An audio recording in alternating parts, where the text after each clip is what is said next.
Barakatha Yahweh, Barakatha Yahweh, Barakatha Yahweh, Barakatha Yahweh, Barakatha Yahweh, Barakatha Yahweh, Ba'ashem Yahushai, Ba'ashem, B'kakodash, along with the apostles and the elders of Great Millstone, which are well. Always salutations, man, to the hopeful elect out there. You brothers that sincerely do this thing in truth and sincerity. I'm the priest Shimon, and this week's topic is going to be entitled, An Empty Barrel Makes the Most Noise. Jamaican proverb, Benjamite proverb that inspired this show.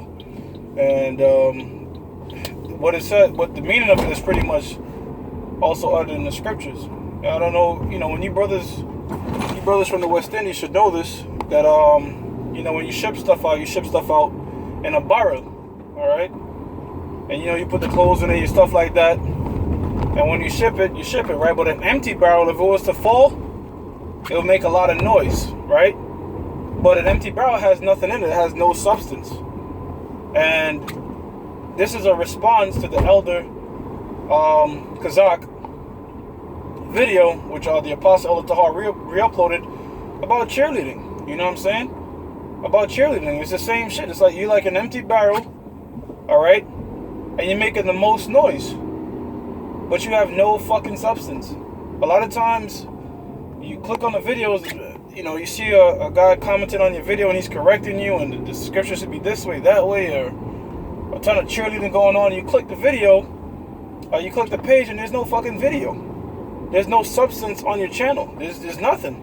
It's just you commenting and leaving a shit ton of paragraphs, but yet there's no works. There's no works being done. Or it might be a video every once or 2 months. Listen, man, I know the scripture says pace yourself, but goddamn, really? The Spirit got on the elder out there to admonish, and every now and again, the Spirit gets on us to do that because Israel is so fucking hard-headed. Listen, man, if this particular lesson is cutting you, and you feel like, damn, man, I should go out and do something, well, guess what, man? That's the Spirit cutting you. You should go out and do something. I was like, how long are you gonna stand and cheerlead? And the elder made a great point. I don't see the last time the last time the Eagles won the Super Bowl, they ain't put no fucking rings on the cheerleaders' fingers. All right, they ain't put no fucking ring on the commentator finger. The players get rewarded, the coaches get rewarded. Some type of involvement in this thing, man. All right, some type of productivity. Apostle Paul, those that reap sparingly. Those that sow sparingly shall reap sparingly, and those that sow abundantly shall reap abundantly, man. What's it going into? When you sow, you're planting seeds in the earth. When you sow seeds, you're planting seeds in the earth. But we know, when we read the Gospel of Luke, the seed is the word of the Most High. And then the world, or the field that we plant the seed in, is the world. That's in Matthew the 13th chapter. Remember, the scriptures say precept upon precept. That's how we understand that when you sow, you're also doing the labor of the work. Because in Psalms 126 and 4 or 5, it tells us that those that sow in tears shall reap in joy. That's us, all right? Commenting, just sitting home, commenting and still going about your day-to-day life. You're not sowing in tears. What do I mean? Is it talking about actual tears? Sometimes you get pissed off, your eyes get watery. But no, it's not talking about actual tears, man. All we know, we got to go to Ezekiel 9:4. Because Ezekiel 9:4 tells us set apart a mark, which that mark is the war, which means except from judgment upon the men that sigh and cry. Okay? The scriptures in Ecclesiastes chapter 1 verse 15 says what? The patient man shall tear for a moment. Alright? But he shall be rewarded in the end. So these scriptures link up that what? We're going to sow. We're going to be laborious. We're going to, Sirach chapter 7 verse 15. Despise not laborious work, which is doing this thing and teaching, and despise not husbandry. What's husbandry? Husbandry is planting seeds. That's where you get the word husband from. A husband gets a wife and he plants the seed in the woman. All right. So we gotta be husband. This is the Most High's husbandry. You can't just look at a man in the field and saying, "Good job, Good job sowing that plant. Good job sowing that and expect to get something. You know?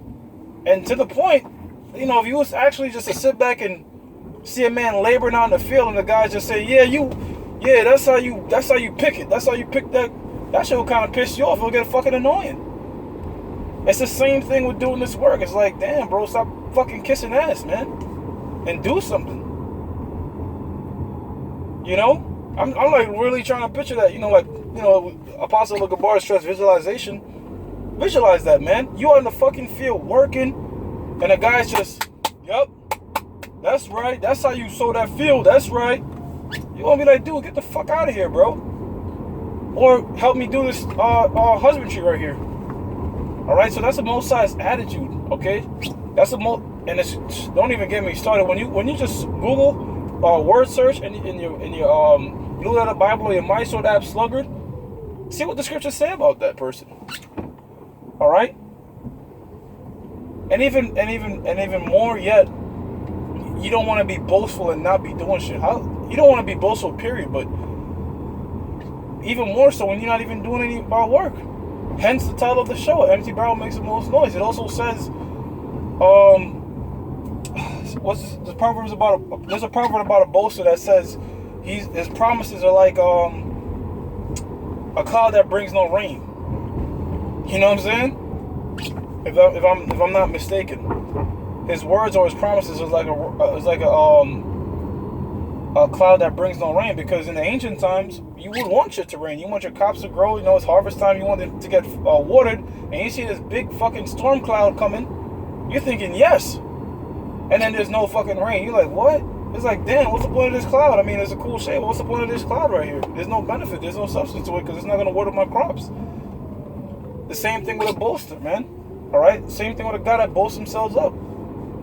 You see it time and time again. They go on the comment boards or they might chime in and they act like they know 1,000,001 scriptures and they teaching. All right? They throwing their 2 cents in, but they won't for one moment put up a 10-minute video.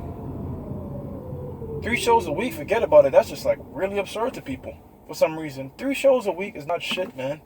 All right?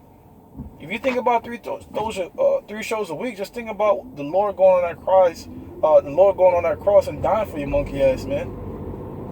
All right, if that's too much for you, because guess what? You had guys that left this thing because of that, man. Which really they didn't leave because of that. All right, they've been wanting an excuse to stop doing it, and then they look for the quickest opportunity. That's what a lot of guys do. Want to leave? They want to stop doing this thing. Okay, they want to stop. But they just waiting for some type of revelation to say that's an excuse. All right, you saw it with the worship doctrine. You seen that with the rape doctrine. You see whatever things you bring out in the scriptures that will touch feather their emotions and give them a reason to leave. They'll do it. Guys will do it, man. All right.